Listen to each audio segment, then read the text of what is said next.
Ils sont jeunes et pleins d'ambition. Beaucoup d'entre eux périssent en mer et poursuivant des rêves parfois irréalisables. En Afrique, le phénomène de la migration irrégulière continue de faire couler de l'encre. Certains jeunes Africains abandonnent derrière eux des enfants, des parents, voire même des partenaires pour un prétendu Eldorado. Selon certaines organisations, les personnes libres de se déplacer sans restriction dans certains pays, notamment en Afrique, sont souvent celles qui bénéficient de liberté de circulation accordée par des accords régionaux et internationaux.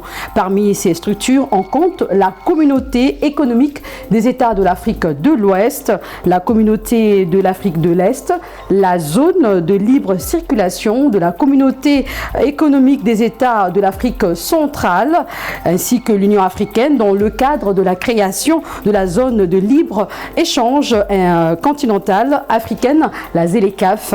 Quelles sont les causes de cette quête de l'Eldorado? Comment efficacement lutter contre la migration irrégulière? On en parle dans cette émission. Bienvenue dans ce nouveau numéro de Talk Afrique. Surtout, restez avec nous jusqu'à la fin de cette émission si vous voulez en savoir plus. Deux invités. Nous recevons ici Ibrahima Agne, chargé de communication de l'Association sénégalaise de lutte contre la migration irrégulière. Migrants de retour, c'est un réel plaisir de vous avoir sur ce plateau.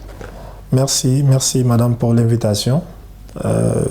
Je m'appelle, comme vous avez dit, Ibrahima Agne. Je suis chargé de communication de l'ASMI Sénégal. Exactement. Un plaisir d'être là. Merci beaucoup. En face de vous, nous avons Moussa Seydou Diallo. Vous êtes journaliste, spécialiste des questions migratoires. Merci d'avoir accepté notre invitation. Merci à vous pour l'invitation. C'est un agréable plaisir d'être sur votre plateau. Le plaisir est partagé. Nous parlons de la migration irrégulière. Plusieurs jeunes quittent l'Afrique et même certains quittent un pays africain pour un autre. Et ces jeunes personnes prennent des risques. Certains meurent même en mer, je l'ai dit tout à l'heure. Aujourd'hui, quelle est la situation actuelle? Comment analysez-vous, comment percevez-vous cette situation? Ce que je peux dire moi, je vais prendre un exemple sur ma personne par exemple, et je sais que c'est un cas parmi tant d'autres. Lorsque j'ai, au fait, une situation s'est imposée en moi, ce qui m'a poussé à passer par le désert pour migrer vers l'Algérie, trouver, comme vous l'avez dit, l'Eldorado. Ça n'a pas été facile. Mais depuis quelques années, avec la situation qu'on est en train de vivre ici au Sénégal, moi je dirais que le problème qui se pose exact, c'est par rapport à la situation du pays. Parce qu'on a eu à rencontrer des migrants de retour comme nous, on a eu à discuter avec eux, à savoir exactement ce qui leur pousse à aller vers la migration. Mais parmi tant d'autres, ils nous expliquent qu'ils ont non seulement...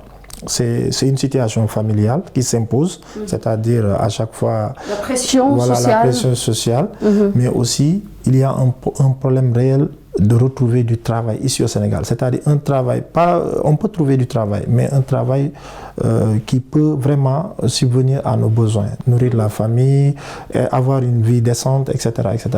Donc c'est à travers ça qu'il veut. Je comprends, vous êtes un exemple vivant, vous avez été en Algérie, vous avez décidé de rentrer au Bercail, on va y revenir. Permettez-moi de poser la question à Moussa Seydou Diallo. Vous avez écouté Ibrahima Agne qui disait tout à l'heure qu'il y a la pression sociale. Dites-nous, quelles sont les causes qui expliquent aujourd'hui la migration irrégulière en dehors des causes qu'il vient de citer tout à l'heure? Oui, alors moi je vais abonder dans le même sens que Ibrahima, tout en expliquant en réalité que, à mon humble avis et de l'expérience que j'ai sur cette thématique-là, c'est deux choses qui motivent la mobilité de ces personnes-là, que ce soit sénégalaises ou africaines. C'est d'abord la question du manque. Et quand je dis manque, comprenez par manque qu'il y a beaucoup de facteurs qu'on peut mettre dans manque. C'est d'abord le manque d'emploi, il en a parlé. C'est l'accès à des infrastructures sociales de base, l'accès à l'éducation, l'accès à la santé, même la prise en charge sociale. Tout ça, je le mets dans le manque. Il y a également la question du besoin. Le besoin, c'est le besoin de pouvoir se déplacer, de pouvoir se mouvoir. Ce besoin-là, de pouvoir découvrir l'ailleurs. C'est la confiscation de ce besoin-là, surtout pour les populations africaines qui parfois frustrent certaines personnes qui pourtant ont le droit de se déplacer. Ouais, donc pour moi, ce sont les deux. Quelqu'un qui est en Afrique centrale, qui voudrait venir en Afrique de l'Ouest, il en a le droit. Il en a le droit, mais c'est vrai que dans l'introduction, vous en avez parlé. Bon, j'allais revenir un peu sur ces mouvements-là.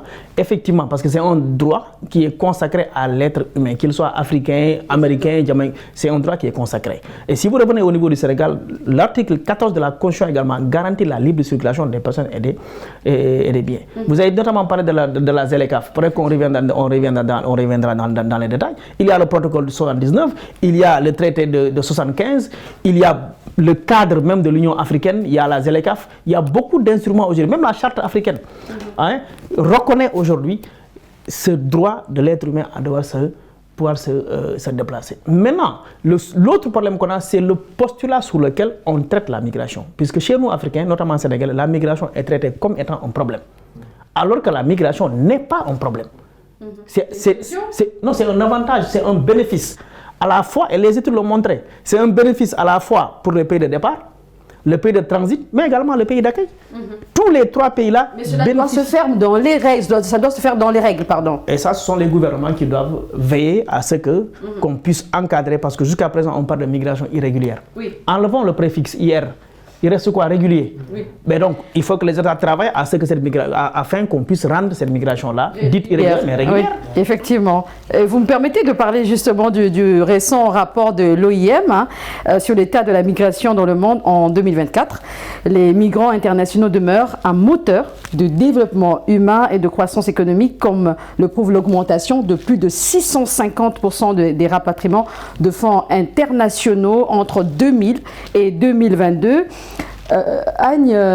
Ibrahima Agne, quelle est votre analyse concernant cet impact de la migration sur les pays d'origine à travers le rapatriement de fonds? Moi, ce que je peux dire, par exemple, concernant les migrants pour leur pays d'origine, si vous prenez par exemple le cas du Sénégal, imaginez par exemple nous qui avons été en Algérie et un peu partout et qui sont revenus installés aujourd'hui, comment dirais-je? Au Sénégal? Oui, s'installer au Sénégal, revenir au pays quoi, en fait, pour essayer de voir comment réussir ici. Oui. Donc, l'OIM dont vous parlez déjà a contribué énormément sur le processus de mon intégration ici au Sénégal. Donc, lors de mon retour, ils m'ont aidé à la formation, donc au suivi psychologique et autres. Donc, ils m'ont permis aujourd'hui d'installer une entreprise pouvant recruter certains de mes amis migrants et des personnes vraiment qui sont aptes à pouvoir travailler. Ça veut dire qu'il y a des avantages quand quelqu'un décide quand même de rentrer au Bercail, si justement la personne respecte tout le processus dont vous parlez. Très bien.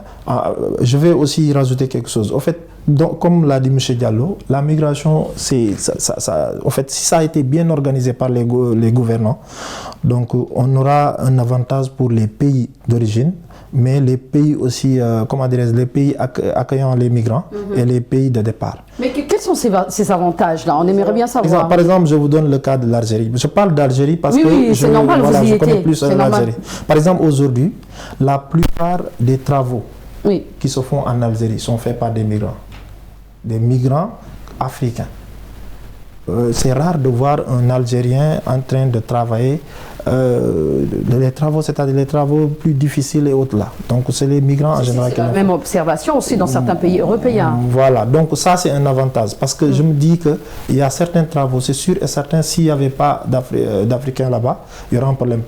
C'est ce qui fait même, c'est ce qui explique que parfois tu rencontres des Algériens qui vous disent que laissez ces jeunes-là rester et travailler, pouvoir subvenir à besoins dans les pays qui... Tout à l'heure, je pense que c'est vous qui avez parlé du Sénégal. Restons au Sénégal. C'est vrai qu'on parle de l'Afrique aussi de façon générale, mais j'aimerais bien qu'on aborde le cas du Sénégal. Pour l'année 2024 jusqu'au mois de septembre, j'ai suivi un article et le capitaine de vaisseau Diawara disait que 4198 migrants ont été arrêtés à bord de 29 pirogues. Ces opérations se poursuivent notamment grâce à l'opération Djoko, si je prononce bien, c'est en Wolof. Qui veut dire, en Wolof, Djoko veut dire quoi? Djoko, c'est mettre ensemble. Mettre ensemble, je pense. Voilà, qui a permis justement d'interpeller 690 migrants lors du Magal de Touba. Ce sont les chiffres de la Marine nationale. Moussa Seydou Diallo, que vous inspire cette persistance du phénomène malgré ces différentes arrestations et opérations de la Marine sénégalaise? Ben écoute, moi je pense que cela dénote, comme on dit, hein, la propension des populations africaines à vouloir partir à partir des côtes sénégalaises. Étant entendu que ce que effectivement le capitaine a donné, ce sont les interpellations en haute mer. Il n'est pas revenu sur les pirogues qui auraient accosté, mais également les pertes en vies humaines. Vous avez évoqué un tout petit peu le rapport de l'OIM. Oui. L'état de la migration dans le monde 2024. Oui, 2024, oui. Ils ont également un projet de migration sur les personnes disparues. Déjà en 2000, si vous prenez déjà 2019, nous étions à plus de 200 pertes. Et au niveau de... Quand on est revenu en 2022, quelque chose qui, si ma mémoire est bonne, on est à plus de 500 décès. Et ça, c'est les chiffres de l'OIM. Et au début de l'année 2023, pour ceux qui ont accosté, selon les chiffres de l'OIM, il y a plus de 11 100 et quelques personnes qui ont accosté au niveau des îles Canaries, avec plus de 201 pirogues qui sont arrivées. Il faut multiplier par le nombre de personnes pour voir ça représentait combien. Et la Garde Costa Civile, elle parle de 22 000 migrants qui seraient arrivés depuis le début de l'année. Vous voyez un peu. Sans compter maintenant les pertes en vies humaines qu'on a eu à enregistrer récemment avec le cas de Mbour. Oui, effectivement. Voilà, on est passé de 36... Où il y avait un jeune garçon de 14 ans. Mais justement, et donc c'est vraiment des drames, c'est alarmant. Et ça, pour moi, ça devrait attirer notre attention. Attirer notre attention sur l'ampleur de la migration, mais sur la nécessité également de trouver des solutions, c'est-à-dire la gouvernance de la migration. C'est vrai, hier, vous avez vu déjà des mesures que le chef de l'État a prises en Conseil des ministres, même si pour moi, je ne suis pas en phase avec ces mesures, parce que c'est des mesures répressives, coercitives, qui pour moi ne règlent pas la question de la migration. Parce que ce n'est pas par la répression qu'on réglemente. Et tout ce qu'il a dit en réalité comme mesure à prendre lors du Conseil, c'est des dispositifs qui existent. L'exemple que je donne, vous parlez tout de suite de Djoko. Au niveau du Sénégal, on a un instrument qui a été mis en place en 2020 qui s'appelle le SILEC, aujourd'hui devenu le SILMI. C'est le comité interministériel de lutte contre la migration irrégulière. Ce qui n'a rien à voir avec le document de politique nationale de migration du Sénégal, qui a été révisé et qui est en attente d'une adoption. La stratégie nationale là, elle a été validée et elle est assortie d'un plan opérationnel. Et dans ce plan opérationnel-là, en réalité, le document il est adossé sur 8 piliers et 5 axes. Le premier axe de ce document-là, c'est la prévention. Parce qu'effectivement, même les forces de défense et de sécurité comprennent que la répression vient à bout de l'échelle, non pas en tête de l'échelle. C'est d'abord la prévention. C'est d'abord la prévention. C'est la prévention, c'est la communication. La sensibilisation. Voilà, et la gouvernance, en un mot, la gouvernance de la migration. Et à ce niveau, c'est ça qu'on doit faire et les mécanismes existent. Vous parlez de la prévention, il y a également des passeurs qui jouent aussi un rôle quand même dans cette tragédie, je dirais. Que pensez-vous justement de ces passeurs aujourd'hui qui sont impliqués dans des réseaux de trafic humain? Ils organisent des traversées maritimes illégales. Qu'est-ce qu'il faut faire justement? Voilà, donc je vais d'abord, avant de répondre à votre question, permettez-moi de rebondir un peu sur ce que dit M. Diallo. Par rapport, moi je pense que on a mis les moyens sur l'aspect sensibilisation. En fait, là où je suis d'accord avec lui un peu, c'est là où il dit la politique migratoire sénégalaise, il y a un souci. En fait, il faudrait qu'il y ait vraiment une bonne étude pour pouvoir mettre en place un système qui peut changer la situation. Mais pour le côté comment dire, sensibilisation, je pense qu'il y a beaucoup d'associations qui sont là. Qui sensibilisent les populations. Mais on n'arrêtera pas de sensibiliser. Hein. On n'arrêtera pas de sensibiliser. Oui. Voilà, là c'est bon. Mais il y a une politique. Au lieu que ça soit répressif, ça doit être préventif. Maintenant, pour le cas des passeurs, c'est un cas à traiter. C'est vraiment le cas qui est en train de mettre le pays en mal, qui met les Africains en mal. Par exemple, il y a un passeur qui nous a fait traverser Mali pour aller en Algérie. C'est un Sénégalais. De 1000 vous avez donné combien? Je ne me souviens plus du montant, mais ce qui est sûr, c'est un Sénégalais qui n'ose plus retourner au Sénégal. C'est vraiment d'abord un problème qui est vraiment profond, qu'on doit régler. Donc ces passeurs-là sont connus. Très bien. Dans la zone là où ils sont, mais aussi, je veux dire, au niveau local, quand on est au Sénégal, on est au Mali, on est en Côte d'Ivoire, ça veut dire qu'au départ, il y a des passeurs qui maîtrisent bien le circuit. C'est ce que je suis en train de vous dire. Par exemple, moi, j'ai donné le nom des personnes qui m'ont fait passer. Donc si tout migrant avait pris la volonté de faire cela, c'est sûr et certain qu'on aura la tête de beaucoup de passeurs.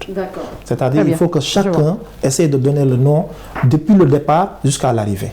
Par exemple, moi j'ai commencé à Bamako. Donc là-bas, je connais la personne qui se trouve au niveau du garde de Bamako, qui est là justement pour ça. Donc, si vous donnez le nom et que les autorités fassent le travail... Ça veut dire qu'il faut les dénoncer. Moussa Seydou Diallo, il faut dénoncer ces passeurs. Quelque part aussi, nos autorités ont une part de responsabilité. Comment les pouvoirs publics peuvent-ils mieux répondre efficacement à cette situation? On va parler d'abord pour le cas du Sénégal et ensuite, vous pouvez aussi parler de façon générale en Afrique. Je pense que c'est par la gouvernance. Moi, ce que Mouché Agne dit, je suis très à l'aise pour en parler parce que je suis originaire de la région de Kédougou, qui est une région minière, donc c'est une région également transfrontalière. Et si lui, il a pris le corridor Dakar-Bamako, il a sans doute pu passer par Kédougou ou dans l'autre, vers Bakel, sans doute, Kidira et autres là, sans doute. En fait, c'est pour dire en réalité que du point de vue des instruments juridiques, nous avons la loi de 2005 qui réprime les trafics et traites au niveau du Sénégal. Aujourd'hui, ce qu'il faudrait faire, c'est de mettre à jour cette loi-là pour qu'elle puisse prendre entièrement la question de la migration. Et j'ai eu dire effectivement qu'il y avait des travaux qui étaient entrepris dans ce sens-là. Ce serait un premier élément. Le deuxième élément, pour moi, il ne s'agit pas de dénoncer. Il faut les démanteler en réalité. Il faut un démantèlement parce que c'est un réseau qui dépasse carrément en réalité les questions de la migration. Et c'est des réseaux qui sont très bien organisés. Ils ont des points focaux. Si vous prenez le cas du corridor, si vous devez atterrir en Algérie, mais que ce soit au Sénégal, au Burkina, au Mali, tout le long, ils ont des correspondants. C'est-à-dire que celui qui vous embarque ici au Sénégal, ce ne sera pas la même personne que vous trouverez au Mali. Ce ne sera pas la même personne que vous trouverez. C'est une chaîne. Oui. Donc il faut un démantèlement de ce réseau-là. Parce que sinon, c'est compliqué. Autre chose, et vu que ça se passe au niveau de la sous-région, ça dépasse carrément le Sénégal. Ça devient un enjeu sécuritaire.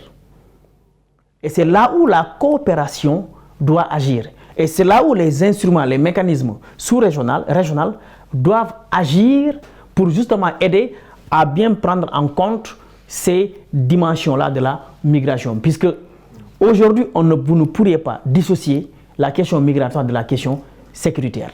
Vous ne pourriez pas dissocier la question migratoire des questions de souveraineté entre autres choses. Donc, au niveau de la CEDEAO, il faudrait qu'on travaille. C'est vrai, le traité de 1975 qui a signé la mise en place de la CEDEAO a défini des cadres pour permettre aux populations de se mouvoir, mais il y a eu également le protocole 79.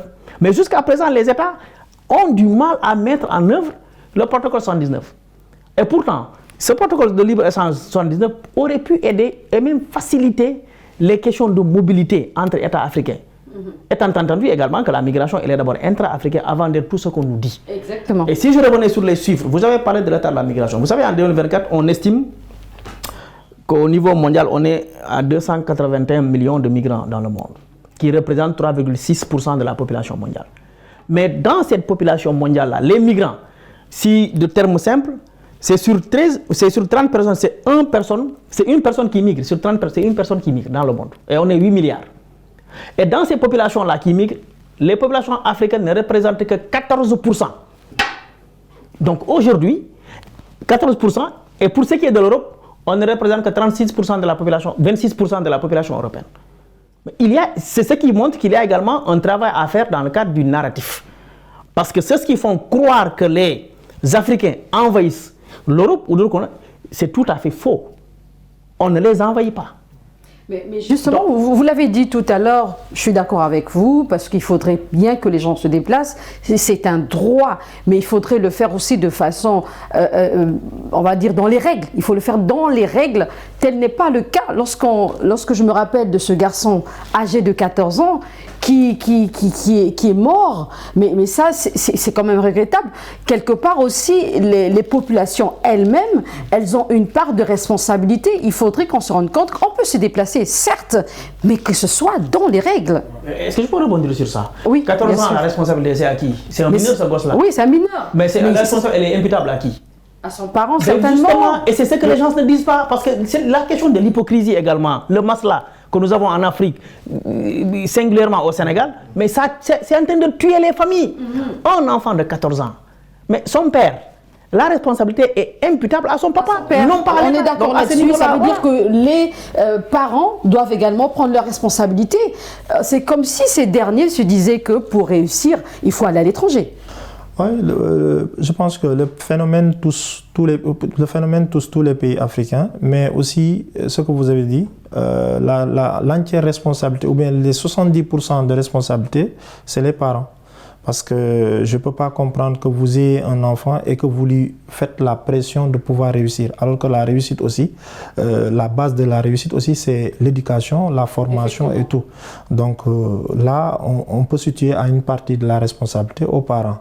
Maintenant, ce qu'il faut faire, il faut continuer à sensibiliser, parce que la sensibilisation, ça permet toujours, même si vous avez 100 personnes à sensibiliser, alors que 50, mais à chaque fois, il faut continuer parce que ça peut permettre à une personne qui ne connaissait pas les réalités de pouvoir connaître. Mais aussi, impliquer les migrants de retour. Il faudra vraiment impliquer les migrants de retour. Les acteurs, il faut les soutenir. Très bien. Oui. En collaboration avec les professionnels de la migration, il faudra s'asseoir, encore réfléchir sur les méthodes à entreprendre pour pouvoir... Est-ce que c'est votre cas? Vous avez une association, j'aimerais que vous puissiez aborder quand même ce point-là très rapidement. Vous avez cette association-là dont vous êtes le chargé de com. Voilà. Est-ce que vous arrivez à soutenir tous ces migrants-là là aussi, c'est un problème. En général, nous faisons des activités de sensibilisation. Mais vous savez, la sensibilisation seulement, on ne doit pas se limiter juste à la sensibilisation. Chaque sensibilisation doit être accompagnée d'une intégration, que ce soit pour les migrants de retour, mais aussi pour les potentiels migrants. Il faudra un accompagnement. On ne peut pas venir devant un migrant lui dire, ou bien un potentiel migrant dire que ça, c'est pas bon, etc. Sans aussi mettre quelque chose. C'est-à-dire, si c'est un migrant de retour, il faudra, s'il n'a pas de formation, déjà, il faut former. Et ça demande moins. Si aussi c'est un potentiel migrant, il faudra le former. C'est là où j'appelle les autorités à pouvoir mettre un système éducatif qui peut nous valoir de satisfaction. C'est-à-dire, avec ce long chemin d'éducation, essayer de trouver comment insérer les jeunes à faire une formation. Parce que la base... Ça, c'est très important. À mon retour, moi, j'ai fait la formation en pâtisserie. Aujourd'hui, ça m'a été d'une grande utilité. Alors qu'à la base, avant de partir, j'avais juste ma licence en histoire qui me servait d'enseignant ou alors que tout le monde ne peut pas être enseignant, tout le monde ne peut pas être prof. Mais quand on a un métier, on est sûr avec un accompagnement, on peut pouvoir faire. Dites est très très encourageant. Avec vous, Monsieur Moussa Seydou Diallo, au tout début, je parlais de la ZLECAf, j'ai parlé de la CEDEAO, de l'Union africaine. Aujourd'hui, toutes ces personnes, les Africains, ont la possibilité de se déplacer. C'est un droit, mais il faut le faire dans les règles. Alors, quelles alternatives économiques et sociales peuvent être proposées à ces jeunes aujourd'hui pour qu'aujourd'hui qu'on parle de la migration régulière et non irrégulière? Mais c'est une très bonne question. Hein. Je pense que d'ailleurs, il faut plus parler de la migration régulière et non de la migration irrégulière. Parce que parler de la migration irrégulière ne nous avance en rien. Il faut parler en fait des canaux. Vu que nous sommes dans l'irrégularité, parlons de la régularité. Et pour parler de la régularité, il faut parler des instruments qui permettent aux États de gouverner la migration. Parce que c'est dans les politiques de gouvernance de la migration qu'on peut mettre au point des stratégies et des politiques. Et c'est dans ces politiques-là que les populations africaines pourront trouver leur compte. Et le dispositif, il existe. Je vais donner l'exemple en fait de l'objectif 5 du Pacte mondial pour les migrations sûres, ordonnées et régulières, qui encourage les États à l'assouplissement des conditions de documents de voyage. C'est un élément. Il y a l'objectif 10.7 des ODD qui encourage les États à se doter de la gouvernance de la migration pour permettre aux gens de se déplacer tranquillement. Vous avez également l'aspiration, je l'ai par exemple de l'agenda 2063, vous avez le cadre de politique migratoire de l'Union africaine de 2006 révisé en 2018, qui sont des outils à partir desquels les États africains peuvent élaborer des stratégies pour gérer la migration. Si c'est fait, cela va permettre quoi? Cela va permettre par exemple à l'Ivoirien qui voudrait